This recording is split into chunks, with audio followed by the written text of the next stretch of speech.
Depuis le samedi 8 juillet, le petit Émile, 2 ans et demi, a mystérieusement disparu. L'inquiétude est grande dans tout le pays depuis. Mais, ce mardi 11 juillet, une piste est déjà privilégiée par les enquêteurs. Depuis le samedi 8 juillet, l'inquiétude est grande autour de ce nouveau fait divers qui fait les gros titres. La disparition d'Émile, l'enfant de 2 ans et demi qui a échappé un instant à la surveillance de ses grands-parents alors qu'ils se trouvaient dans leur village du Vernet, Alpes de Haute-Provence.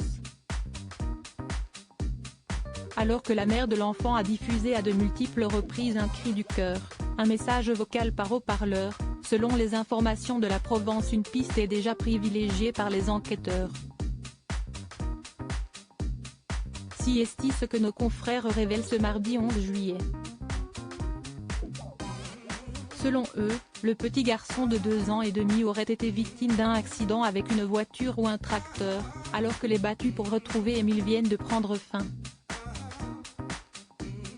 La course contre la montre continue, et si est une toute autre tournure que prend ainsi l'affaire ce mardi matin.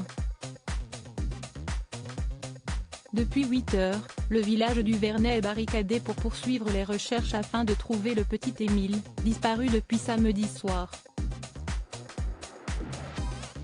Le préfet des Alpes de Haute-Provence Marc Chapuis l'avait annoncé lundi lors de la conférence de presse.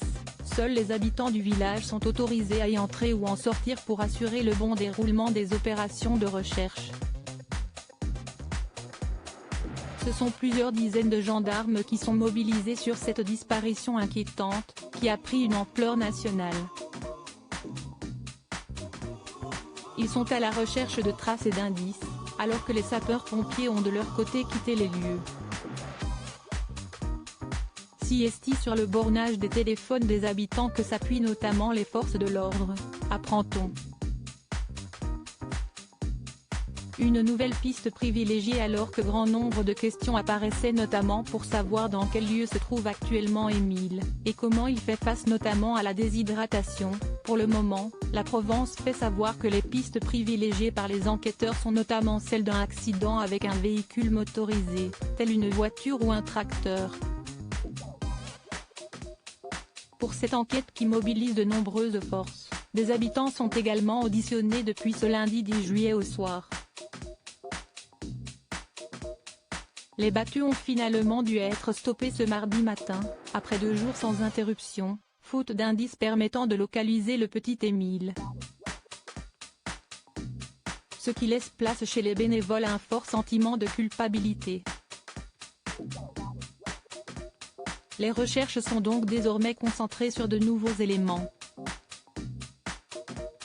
Il n'y a plus de traces absolues, après que 2 témoins aient vu l'enfant seul dans la rue, samedi, à proximité de la résidence familiale, a notifié une nouvelle fois le procureur de la République de Digne-les-Bains, Rémi Avon, ce jour.